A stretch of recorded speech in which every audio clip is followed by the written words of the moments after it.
Каждый день что-то новенькое. Сегодня у нас Audi A6. С левого глушителя выхлоп валит, а с правого нет.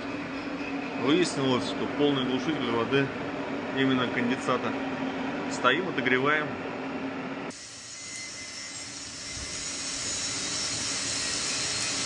Нормально стоят, да? Угу. Много там, похоже, воды. Полный.